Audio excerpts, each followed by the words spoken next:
Napansin mo gud mo imong sakyanan nung wala plate number. Wala ko duga tubangan ang wala gid sir. Hunong na lagi, hunong na. Relax. Hunong na lagi.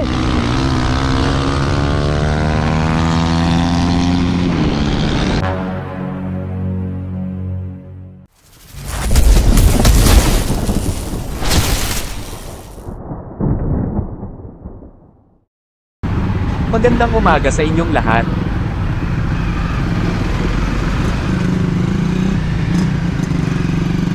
Habang kami ay nag-iikot, may nasundan kaming walang plaka ang sasakyan.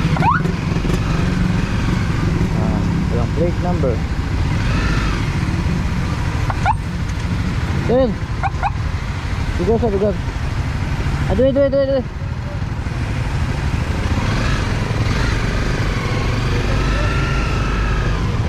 Plate number.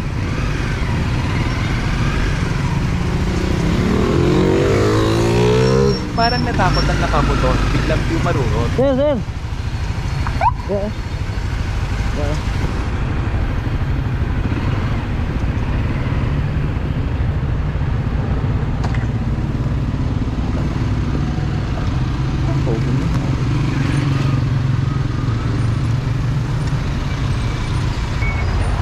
Sir, mayong hapon nimo. Napansin mo gud mo imong sakyanan nung wala plate number. Wala sir, kuan sir bali. Oh, nganong giwa mo LTO sir? Kuan ya, mo kuan sa Ha? papay kamera sa LTO ba? Dai awo tay problema tong wala pa ang kung sa LTO naman tay usa gamit yung mga plate number na tong authorization, di ba? Kuan sir, nanay or sir ni. Oh, na URCR, pakita ko survey niya. Pakita po sa imong lisensya palihog. Nato yung authorization na sir, asawan. Katong papel nga usa ni sir. Ano sa din na natanggal na yung plate number sir? Kuan sir kanang may nasabot na ba tong Yung ano mga likod wala man pod. nabali. Wa pa dito sir. Wala po. Tubangan ra mo hirte. Likod duga tubangan ang wala gid sir. Mo gid ang gipala ka na mo kay tingalan ni. Tiga sir mo sir. Daga, kuan dito da ora ko sir. Bisag wala pa ang inabsent sa plate number, makagamit ka o temporary ka na magpagama bitaw kag improvised plate. Pwede Pwede ni tayo na sir nga wala di plaka ni likod. kini sir pwede ni magpagamaan basta pakita atong temporary atong authorization nimo. O mo toy magamit nimo nga makagamit ka og improvised plate. Sa pakita dia sir ha. Pagama ka na, nya suway itong pangita itong imong authorization. Kung wala, ato sa imong napalitan ato, nasa lay copy ato sa authorization nimo. Kay sud man madakpan ka to watong wala tong copy. Nya gibutan no plate pero citation na ang issue. Ha? Formal na pala sir. Yes, Salamat sir. sir. Oh, bitaw ko bantay sir. Okay sir, wala problema. Salamat sir, dapat. Eh?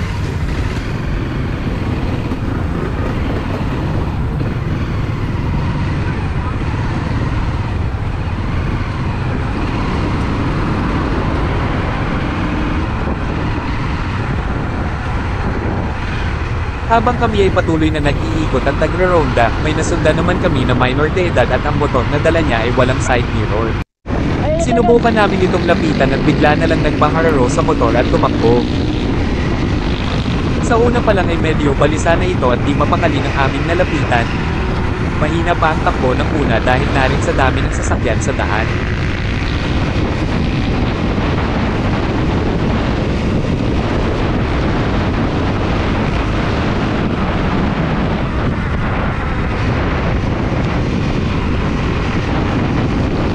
Sinundan ko lang siya at humahanap ng pagkakataon na malapitan at mapahinto ito, subalit inakala kong manadala ito sa pakiusap. Pero patuloy pa rin ito sa pagtakbo hanggang bumilis ang takbo nito.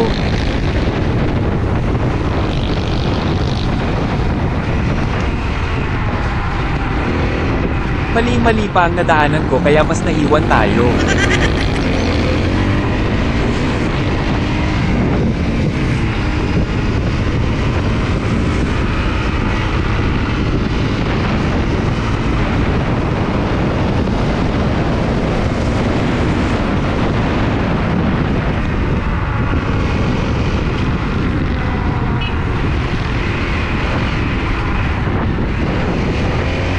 Sa Sa bandang ito ay kinabahan na tayo dahil muntikan pa siyang matamba dahil sa bilis ng kanyang takbo, at mas nagduda tayo dahil patuloy pa rin ito sa pagtakbo at walang planong huminto.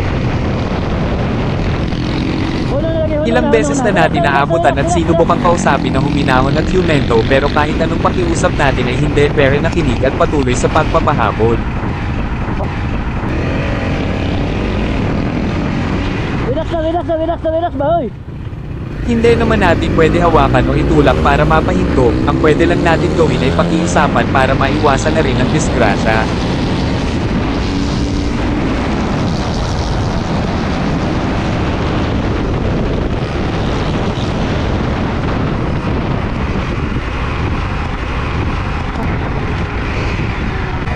Magtataka ka talaga sa kanya kung bakit gano'n na lang siya magpahabol at mapapaisip ka kung anong dala niya o nasa loob ng kanyang bag.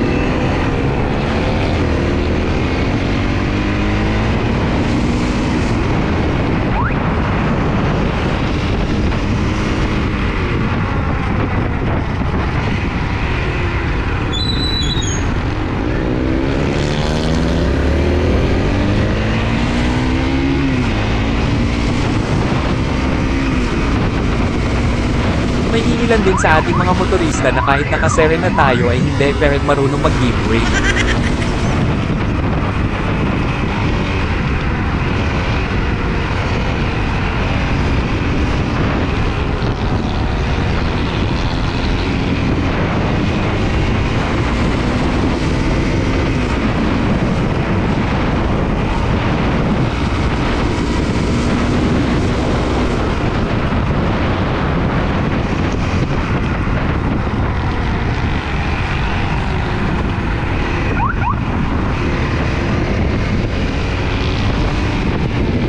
Malayo-layo na rin ang aming naabutan pero patuloy pa rin kami sa pagsunod at inaasahan na mapahinto ito upang malaman ang kanyang dahilan sa kanyang pagpapahabol at bilang parte ng aming trabaho ay curious kami sa kanyang pinapakitang pag-iwas.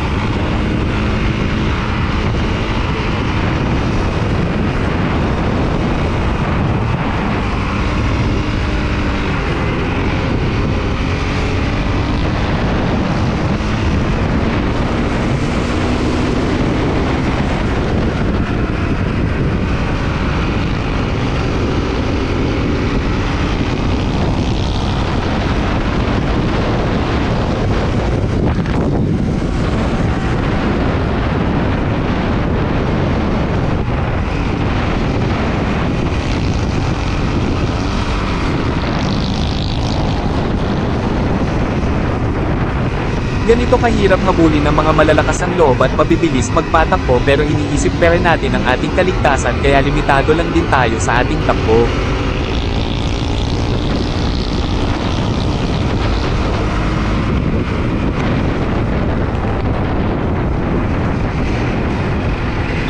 Ilang beses din itong muntikan mapahamak kaya sinubukan talaga natin ito mapahinto upang di na rin makadamay ng iba.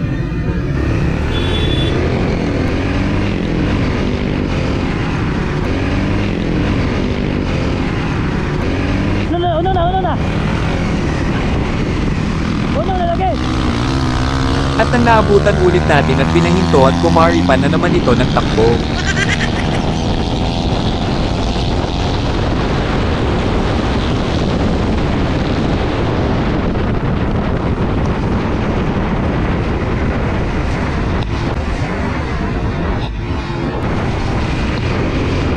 Sa parteng ito ay natrap na tayo sa mga sasakyan at napalayo na siya, kaya ito'y nawala at di na naabutan.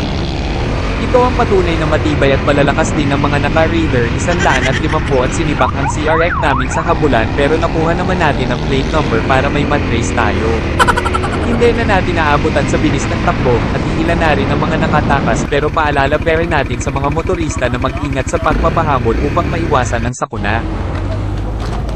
So ayun mga kasikop, napagawa na natin ng blatter tapos request later na makuha natin yung information nung nagpahabol sa atin. Ayan yung police blatter. Salamat, Tol! May mga gumagamit pala talaga ng mga plate number na hindi tugma.